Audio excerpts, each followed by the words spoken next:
മഴ തകർക്കും. ഇന്ന് 7 ജില്ലകളിൽ യെല്ലോ അലർട്ട്. സംസ്ഥാനത്ത് വീണ്ടും മഴ ശക്തമാകുന്നു. വിവിധ ജില്ലകളിൽ കേന്ദ്ര കാലാവസ്ഥാ വകുപ്പ് യെല്ലോ അലർട്ട് പ്രഖ്യാപിച്ചു. 7 ജില്ലകളിലാണ് ഇന്ന് യെല്ലോ അലർട്ട് പ്രഖ്യാപിച്ചത്. തിരുവനന്തപുരം, പത്തനംതിട്ട, എറണാകുളം, തൃശൂർ, പാലക്കാട്, മലപ്പുറം, വയനാട് ജില്ലകളിലാണ് യെല്ലോ അലർട്ട് പ്രഖ്യാപിച്ചിരിക്കുന്നത്. നാളെ മലപ്പുറം, വയനാട് ജില്ലകളിലും യെല്ലോ അലർട്ട് പുറപ്പെടുവിച്ചിട്ടുണ്ട്. ഈ ജില്ലകളിൽ ഒറ്റപ്പെട്ട ശക്തമായ മഴ ലഭിച്ചേക്കും. 24 മണിക്കൂറിൽ 64.5 മില്ലിമീറ്റർ മുതൽ 115.5 മില്ലിമീറ്റർ വരെ മഴ ലഭിക്കുന്ന സാഹചര്യത്തെയാണ് ശക്തമായ മഴ എന്നതുകൊണ്ട് അർത്ഥമാക്കുന്നത്. ശക്തമായ ഇടിയും മിന്നലും കാറ്റോടുകൂടിയ മഴയ്ക്ക് സാധ്യതയുണ്ടെന്ന് കേന്ദ്ര കാലാവസ്ഥാ വകുപ്പ് അറിയിച്ചു.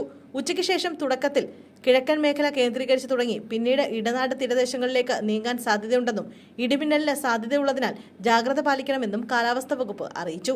വൈകുന്നേരം രാത്രിയോടെ മധ്യ തെക്കൻ കേരളത്തിൽ കൂടുതൽ പ്രദേശങ്ങളിലും വടക്കൻ കേരളത്തിൽ മലയോര മേഖലയിലും ശക്തമായ ഇടിമിന്നലോടെ മഴയ്ക്ക് സാധ്യതയുണ്ട്. മണിക്കൂറിൽ 50 കിലോമീറ്റർ വരെ വേഗതയിൽ വീശുന്ന കാറ്റിനും സാധ്യതയുണ്ടെന്ന് കാലാവസ്ഥാ വകുപ്പ് അറിയിച്ചു. തെക്കൻ ജില്ലകളിൽ പൊതുവെ മേഘാവൃതമാണെങ്കിലും വടക്കൻ ജില്ലകളിൽ ഉയർന്ന ചൂട് അനുഭവപ്പെടുന്നുണ്ട്. അതേസമയം ഇടിമിന്നൽ അപകടകാരികളാണെന്നും കാർമേഘം കണ്ടു തുടങ്ങുന്ന സമയം മുതൽ തന്നെ മുൻകരുതൽ സ്വീകരിക്കേണ്ടതാണെന്നും കാലാവസ്ഥാ വകുപ്പ് അറിയിച്ചു. ഇടിമിന്നൽ എപ്പോഴും ദൃശ്യമാകണമെന്നില്ലാത്തതിനാൽ ഇത്തരം മുൻകരുതൽ സ്വീകരിക്കുന്നതിൽ നിന്നും വിട്ടുനിൽക്കരുതെന്നും കാലാവസ്ഥാ വകുപ്പ് അറിയിച്ചിട്ടുണ്ട്.